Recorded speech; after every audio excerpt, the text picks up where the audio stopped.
وبرکاتہ۔ الحمدللہ رب العالمین والعاقبۃ للمتقین والصلاۃ والسلام علی رسولہ الکریم۔ محترم حضرات، فکری اور تہذیبی ارتداد، اس کے اسباب اور مسئلے کا حل کیا ہے، اس عنوان پر ہم آپ سے لگاتار بات کر رہے ہیں، اور آج اس کا سیریل نمبر 14 ہے۔ سیریل نمبر 13 میں جو بات کہی گئی تھی کہ کچھ ایسے باہری طاقتیں ہیں جو ہمارے مسلم لوگوں کو کنفیوز کرتی ہیں، اعتراضات کرتی ہیں۔ اس میں سے ایک تنظیم ہے، ایکس مسلم تنظیم، کہ جنہوں نے اپنے آپ کو یہ کہہ رکھا ہے کہ ہم لوگ پہلے مسلمان تھے اور اب غیر ہو گئے ہیں، اور غیر ہونے کی وجہ کیا کرتے ہیں، سوشل میڈیا پر ڈالتے ہیں۔ تو اس پر میں نے آپ سے بتایا کہ اس مسئلے کا حل کیا ہے۔ اس میں ایک بات یہ ہے کہ ایک آدمی کوئی بھی مذہب، غور سے سنیے گا، کوئی بھی مذہب، کوئی بھی دین اگر ذاتی طور پر بہت خراب ہے تو اس کے لیے پروپیگنڈا کرنے کی ضرورت کیا ہے، کیونکہ خراب چیز مارکیٹ میں خود ہی نہیں چلتی۔ نہیں سمجھے میری بات؟ کوئی چیز آپ مارکیٹ میں خراب لے کر کے آ جائیں تو یہ خود بخود وہ مارکیٹ میں کیا ہو جائے گی، ختم ہو جائے گی۔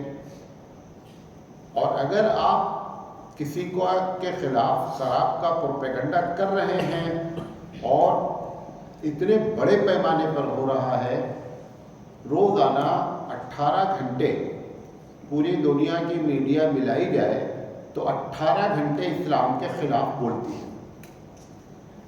3600 پیج ایک اندازے کے مطابق مختلف زبانوں میں اسلام کے خلاف روزانہ لکھا جاتا ہے۔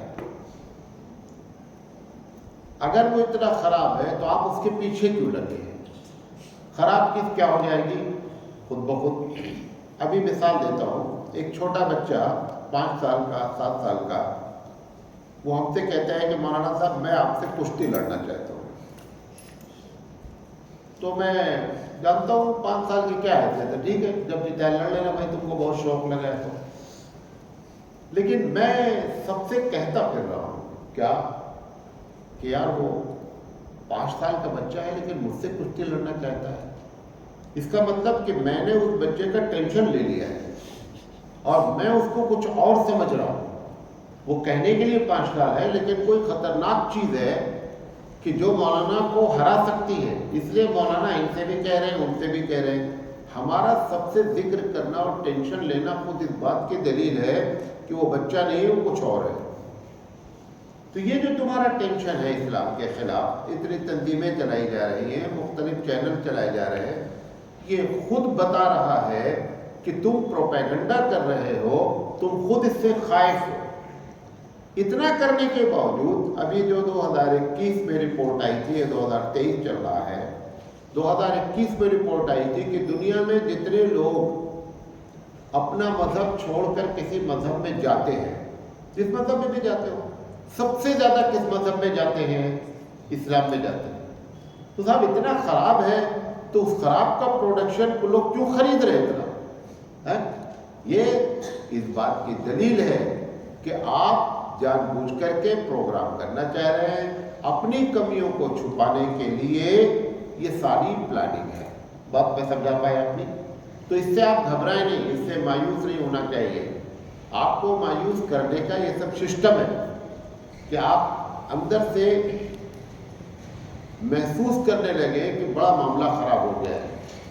جیسے میں ابھی پچھلی مرتبہ بھی بولا تھا کہ ایک پچھلے 4-5 سال سے، 4 سال سے خاص کر یہ افواہ پھیلائی جا رہی ہے کہ مسلمان لڑکیاں غیروں سے کیا کر رہی ہیں، شادی کر رہی ہیں۔ تو اب بڑے مولانا صاحب بول دیے، بڑے اسکالر صاحب بول دیے، اب وہ چھوٹے والے بیچارے گھبرا گئے کہ یار اتنی ہماری بہنیں بیٹیاں کیا ہو رہی ہیں غیروں سے شادی۔ تو میں نے یہ کہا کہ بھائی ایک مرتبہ پوری دنیا کا تو ہم آنکڑا نہیں اکٹھا کر سکتے، ہر آدمی اپنے جتنے رشتہ دار ہیں ان کو دیکھ لے کہ تمہارے کتنے رشتہ داروں نے غیروں سے شادی کی ہے. یہ ایک افواہ پھیلائی جا رہی ہے آپ کو مایوس کرنے کے لیے. ایسا کچھ نہیں ہو رہا. 2-4 ہوتا ہے, ہمیشہ ہوتا رہتا ہے. میں آگے بڑھ کر کے کہوں کہ جتنے ہماری لڑکیاں ان کے یہاں جا رہی ہیں اس کی 2 گنا ان کے یہاں ہمارے یہاں رہی ہیں. یہ بھی تو ہو رہا ہے. تو یہ افواہ پھیلائی جا رہی ہے. آپ خود اپنے 10 رشتہ داروں کا نام دیکھیے, 50 رشتہ دار ہیں ان کا دیکھیے کہ تمہارا کون سا رشتہ دار غیر سے شادی کیا ہے. آپ کو خود معلوم ہو جائے گا کہ افواہ ہے. ایسا نہیں ہو رہا ہے. تو یہ افواہ پھیلانے کا ایک طریقہ ہے, ایسی تنظیمیں بنانا. تو اسی میں سے ایک مسلم تنظیم ہے. اب چونکہ وہ آ چکی ہے میدان میں, اور جیسے میں یہ بات کر رہا ہوں, یہی بات سب کو بتانا ہے وہ کیوں میدان میں آئی ہے. یہ بتانے کے لیے ہم کو اسی پیمانے پر کیا ہے پروپیگنڈا ہم کو بھی کرنا ہے کہ یہ کیوں میدان میں آئی ہے. تو یہ کام کرنے کا ہے. اب اس کام کے لیے ہے کیا, جیسے میں بول رہا ہوں, کتنے لوگ سن رہے ہیں؟ 100-200 سن رہے ہیں. 10-20 ہزار جب بھیجی جائے گی تقریر تو سن لیں گے. نہیں, انہوں نے جس پیمانے پر کام کیا ہے اسی پیمانے پر ہم بھی سوشل میڈیا پر اترے. اور کبھی کبھی کیا ہمیشہ یہ ہوتا ہے کہ دشمن آپ کو دفاعی پوزیشن میں رکھنا چاہتی ہے. دفاعی پوزیشن ہوتے ہیں کہ آپ سوال کے جواب میں مشغول رہیں, ہم سے سوال نہ کر لیں. یہ ایک ٹرک ہوتی ہے. نبی کریم صلی اللہ علیہ وسلم نے ایک مرتبہ مسلم CID کو بھیجا کافر فوج میں کہ جاؤ بتاؤ, اندازہ کرو کہ کتنے لوگ ہیں. تو جان جوخم میں ڈال کے جانا ہے نا, جائے گا وہاں پکڑ جائے, قتل کر دیا جائے گا. تو ابو سفیان کو یہ بات معلوم ہو گئی کہ مسلم فوج سے کچھ لوگ CID بن کر کے ہماری فوج کے اندر یہاں پر رات میں آ گئے. تو بارڈر تو ایسا ہوتا نہیں تھا. تو ابو سفیان بھی ماہر جنگ تھے. تو ابو سفیان نے پہلے سے ہی لوگوں کو ایک کوڈ دے رکھا تھا, نمبر, کہ اگر ایک دوسرے کو نہ پہچان پائے رات میں تو جیسے کوئی پوچھے بھئی کون, تو نام نہیں بتاؤ, کوڈ نمبر بتاؤ, تاکہ معلوم ہو جائے اپنا آدمی ہے. حضرت ابو سفیان کے فوج میں یہ پہنچے ہیں صحابی رسول اور لیٹ گئے. اب ان کو یہ اندازہ کرنا تھا کتنے لوگ ہیں, کھانا کتنے لوگوں کا پک رہا ہے, کتنے اونٹ ذبح ہو رہے ہیں, تاکہ میں حبیب مصطفیٰ کو صبح کیا کروں, پوری رپورٹنگ کروں. تو انہوں ابو سفیان نے اعلان کر دیا کہ دیکھو رات کا وقت ہے, ہر آدمی اپنے بازو والا جو لیٹا ہے اس کو پوچھ لے کہ کون لیٹا ہے, تاکہ معلوم ہو جائے کہ کوئی دشمن تو نہیں آ گیا. اب یہ صحابی رسول, اللہ جب حفاظت کرتا ہے بدھی بھی خوب بڑھاتا ہے. یہ صحابی رسول نے دیکھا کہ یار یہ تو معاملہ گڑبڑ ہونے والا ہے. تو قبل اس کے کہ وہ پوچھے تم کون ہو, انہوں نے اس کے سینے پر ہاتھ رکھا, من انت. اب وہ گھبرا گیا, اس نے فوراً اپنا کوڈ بتایا, فلاں کوڈ ہے. اچھا سو جاؤ. یہ کیا طریقہ ہے, سامنے والے کو سوال کرنے ہی نہیں دو, آپ سامنے والے کو ڈیفینسو پوزیشن میں لے کر آ جائیے. انگریزی میں کہتے ہیں ایفنسو پوزیشن. اب وہ اٹیک کرے اس سے پہلے کیا کر دو, تم اٹیک کر دو. یہ پوری دنیا والے اسلام سے خوف زدہ ہیں, اور خوف زدہ ہو کر کے سارے ہٹ کنڈے استعمال کیے جا رہے ہیں. Print media, electronic media, channel, یہ وہ سب استعمال کیے جا رہے ہیں تاکہ آپ جواب دیتے رہیں. جب جواب دینے میں مصروف رہیں گے تو آپ کو یہ بھول جائیں گے کہ میں ان پر اعتراض کر سکتا ہوں. یہ سب چال ہوتی ہے, یہ سب ایک کورس ہوتا ہے, ہاؤ ٹو ٹاک, بات کیسے کی جائے, اس میں یہ سکھایا جاتا ہے کہ سامنے والے کو کبھی بھی اٹیک پوزیشن میں نہیں آنے دو. سوال پہ سوال, سوال پہ سوال, سوال پہ سوال کرتے جاؤ. ہمارے پاس لوگ آتے ہیں, کبھی مدرسے کے استاد بھی ہوتے ہیں, کبھی جیسے میں نے ایک بات پوچھ لیا کہ یہ ایسا کیسے ہے, اب وہ کام غلط ہوا ہے, جتنا کام ہو رہا ہے وہ کیا کرتا ہے کہ دوسری بات کر دیتا ہے. تو میں کہتا ہوں نہیں, ٹاپک نہیں چینج کریں, پہلے اس پر بات کر لیں گے, پھر وہ بات تو دوسری بات ہے. نہیں مولانا میں تمہارا پارسل وہاں سے لے کر کے آ گیا, بھائی میں نے وہ ابھی نہیں پوچھا ہے, وہ ٹاپک دوسرا ٹاپک ہے. یہ سب ایک چال ہوتی ہے.